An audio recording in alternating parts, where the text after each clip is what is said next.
Fascist Italy, an authoritarian regime that tried to mold the nation to its most intimate core.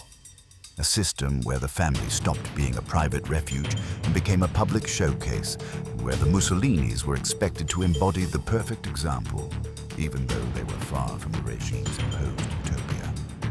While the Duke forged his empire on promises of greatness, another battle was being fought behind his own walls. A peasant wife who stayed steadfast against the corruption of power, a rebellious daughter who chose marital love over loyalty to the regime, and a son who found refuge in jazz rather than in balcony speeches. This is the untold story of the Mussolinis. Not only that of the strongman who dreamed of resurrecting Rome, but of a family fractured between the artificial glory of fascism and the upheaval of the post-war years. What face did the dictator show in private? Did he truly dominate his own family as he intended to dominate Italy? And above all, what became of them when the empire crumbled, dragging down not only its leader, but his surname? Fascism is a great mobilization of material and moral forces.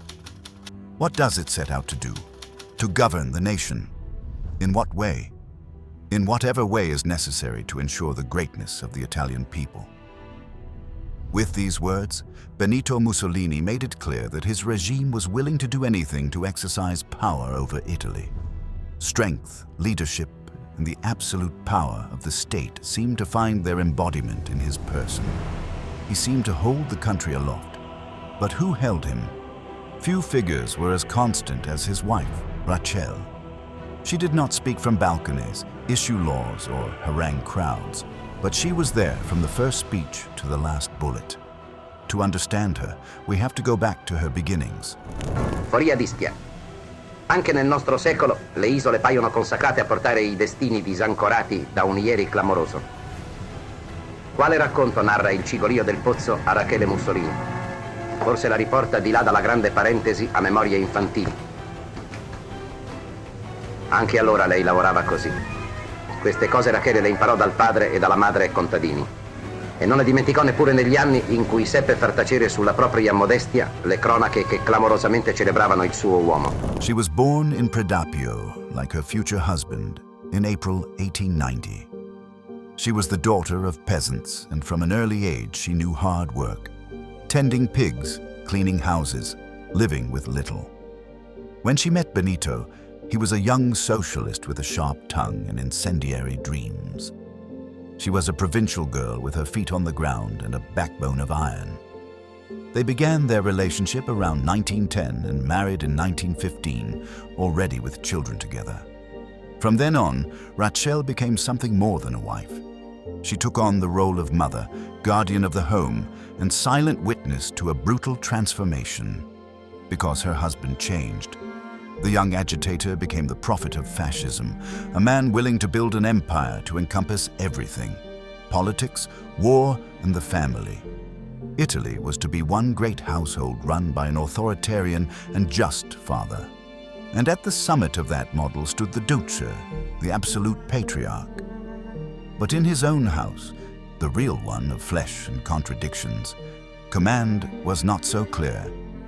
While Mussolini multiplied territorial and romantic conquests, among them a long list of lovers such as the famous Clara Petacci, Rachel kept the family's balance with a dignity that bordered on obstinacy.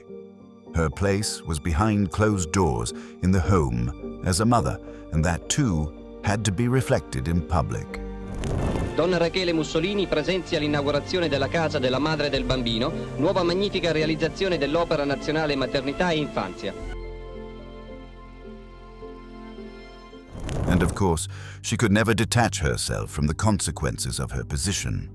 She never abandoned her post, not even when power brought loneliness, private humiliations, and public judgment. Not even when her husband was hanged, upside down alongside his lover, while she fled the chaos of the Republic of Salo, clinging to her children. What drove her to go on? Where did such loyalty come from? Rachel did not write manifestos, but she did leave her memoirs. In La mia vita con Benito, Rachele reconstructed, without rhetoric or rancor, the love and the abyss she shared with the dictator. Her pages exude as much tenderness as resignation, and in them the silences speak louder than the proclamations from the square.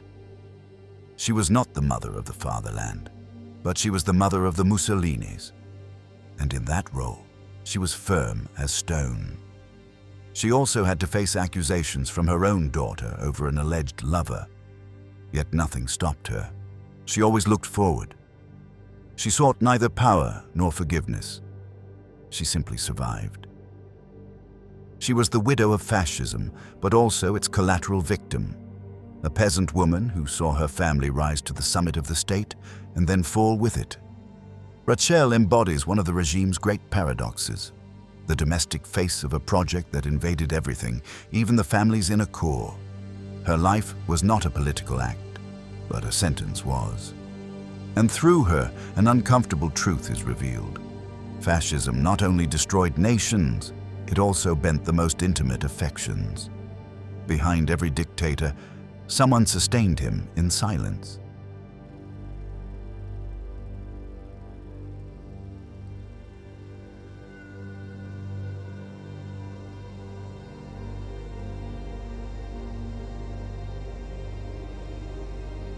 Even so, Rachel was not the only woman who carried this surname before the world. Born under the sign of power, Edda Mussolini was far more than the Duce's daughter. She was an icon of fascist high society, the wife of a key minister, and a witness to the rise and collapse of a regime. But above all, she was a victim of the very empire her father built, and that ended up devouring her. From a young age, Edda was different. Benito Mussolini, still young and passionate, read to her the poetry of Carducci and medieval epics like Morgante, convinced that his daughter should be forged in heroic letters and strict discipline. By the age of 4, she was already receiving violin lessons at her father's insistence, and she had to memorize entire passages with almost military precision. Although the Duce was authoritarian at home, he was also affectionate, extravagant, and, in his way, tender. Non era il padre come usavano allora. Era un padre, non dico progressista, per l'amor di cielo. Quando una volta... È autoritario in famiglia. Assolutamente. Even with his love for his children and his wish that they have everything, there were lines Benito Mussolini would never cross. Edda remembered it this way in an anecdote about her father. E disse a papà: senti papà, io voglio diventare ballerina della Scala. Non l'avessi mai detto. Per papà c'erano certe cose che erano tabù. Una figlia di buona famiglia, sia pure socialista, sia pure, come dico, atea, libero pensiero, tutto libero pensiero, non erano sposati i miei genitori, tutto benissimo, ma che una figlia, sua figlia, dovesse andare a ballare su un palcoscenico era una cosa che non esisteva, e difatti quello. In her memoirs, Edda recalls him blooded from street duels, but also reciting verses in her ear. We understood each other without speaking, she would say years later. That silent bond would never break, though it would end deeply wounded. In 1930, the Duce's daughter married Galeazzo Ciano. It was a state marriage, with a lavish ceremony that sealed the union between two great surnames of the regime. Young, beautiful, sophisticated, Edda became the de facto First Lady of fascism. Galeazzo, ambitious and charismatic, was appointed ambassador to China and later Minister of Foreign Affairs. Together, they dominated diplomatic dinners and magazine covers as if they were modern royalty. They were the golden couple of fascist Italy. Mussolini. Scrisse Il Messaggero. Nella raccolta intimità delle due famiglie, con la semplicità e la sobrietà quasi schive che formano come una propizia atmosfera intorno alla confidente giovinezza e al luminoso amore, saranno benedette le nozze di Galeazzo Ciano con Edda Mussolini. La vita si svolge secondo i suoi miracolosi disegni, feconda e patriarcale, nella casa del duce. But the sheen masked cracks. Ciano was unfaithful and somewhat frivolous. Edda knew it, suffered it, but also admired him. She would say, a good politician, though a bit of a snob. At home, his word weighed more than her father's. And when the empire began to collapse, the young woman chose marital love over loyalty to blood. In July 1943, after Italy's military collapse and the bombings over Rome, Ciano voted in favor of deposing Benito Mussolini in the Grand Council of Fascism. It was treason to the regime and a desperate act of realism from a man who already smelled ruin. Even so, when Hitler restored the Duce to power in the Italian Social Republic, the price was high. Ciano was arrested, tried, and condemned to death. The executioner, directly or indirectly, was his own father-in-law. Edda fought fiercely to save him. She traveled, pressured, and pleaded with Nazi hierarchs. She tried to trade the famous Ciano diaries, explosive documents on Axis diplomacy, for her husband's life, but it was all in vain. On January 11th, 1944, Galeazzo Ciano was executed by firing squad in Verona. Edda was not present, but the memory of that day would be imprinted forever. She said her husband faced the rifles bravely, though he was afraid. That execution was more than a family tragedy. It was the definitive break between father and daughter. Edda knew the Duce's decision was dictated by politics and by his role. She did not blame him directly, but even so, the wound was irreparable. Non so perché non voglio giudicarlo come uomo politico, non so niente. Sono ritornata a volergli bene come una volta. Come persona. E suo marito? Invece era un'altra cosa. Volevo molto bene a Galeazzo, ma non era questa specie di padre eterno per me, insomma. E devo dire che Galeazzo, certo, mi ascoltava più di mio marito. Sì, di mio padre. The woman raised to serve the state ended up confronting her own father in the name of love. The Duce's daughter became a tragic figure, torn between her surname and treason. In the post-war years, she lived in exile in Switzerland, haunted by memory and by the errors of a regime that had lost more than the war. Reconciling the surname Mussolini with the surname Ciano was her intimate task, her cross. She survived in silence, and she issued a warning. Even at the heart of absolute power, human tragedy has the last word.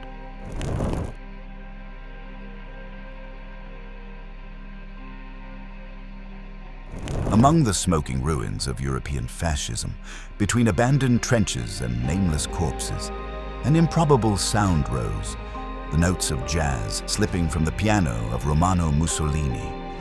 That music, born of African-American suffering and branded by his father's regime as Western decadence, became for the Duce's youngest son something else entirely, a liberated territory in which to take shelter, the one true language to distance himself from a surname that weighed like a slab of stone.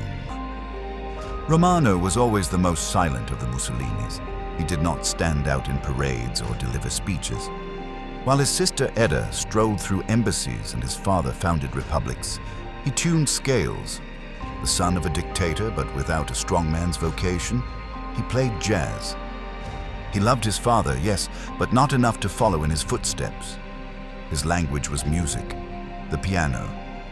In his book, Il Duce mio padre, he reconstructed his childhood among walls of power and fear. The portrait he offers of Benito Mussolini is not that of a mass leader, but of an exhausted father who rose early every day to go to work and spent his free time with the family. Lavorava moltissimo, andava in ufficio prestissimo, faceva una mezz'oretta di mattina presto di tennis e poi dopo andava subito alla Villa dell'Orsolini. Stava lì fino all'ora di pranzo, veniva, si riposava un pochettino, non riposare perché non ho mai visto mio padre dormire di pomeriggio, ma stava con noi a chiacchierare, si faceva una partitina a carte, o lui faceva dei solitari, mio padre faceva dei solitari. All of that happened while the world was falling apart. Although Romano did not talk politics, he could evoke what his father projected. He described him as a man who kept everything inside, who did not share the weight of war with his family. An introspective Mussolini who played solitaire while the regime crumbled in the Allied flying fortresses. Those huge B-17 and B-24 bombers pummeled Germany without mercy. No, era una vita poi tutto pacifica, malgrado diremo la situazione, poi c'erano gli allarmieri, i bombardamenti, li vedevamo passare sul Monte Baldo che andavano in Germania, con le fortezze volanti. Alcune volte ho assistito a scontri tra i caccia nostri e le fortezze volanti. At the table, thorny subjects were avoided. Death, war, betrayal, chaos, all of it was kept out of the dining room. That determination to maintain a facade of normality was a tragedy in itself. The family dined together, watched films, played games, a domestic stage set while history passed sentence. Romano grasped the fragility of that everyday theater where a dictator becomes a father trying to protect his own, not with power, but with artificial routines. But the weight of the surname did not evaporate after the war. Romano Mussolini lived for decades under others' judgment. Even so, he reinvented himself. He became one of Italy's most renowned jazz pianists. He performed on international stages, recorded albums, and collaborated with notable musicians. His art was his way of existing without denying what he had been, yet without repeating it. He never joined a party. He never tried to rehabilitate fascism, but he did not condemn his father either. In his book, he describes him with affection and respect. It is not a political defense, but a son's act. I loved him as a person. Romano chose the loneliest path. While others tried to redeem the Duce or avenge his memory, he chose a music of many roots. His life was a painful improvisation between the weight of history and the need to live without letting it define him. He did not want to be a symbol of anything, and in that anonymity, he perhaps left the most human image of the Mussolini legacy, that of a man who could not choose his surname, but could choose the music that would accompany him all his life.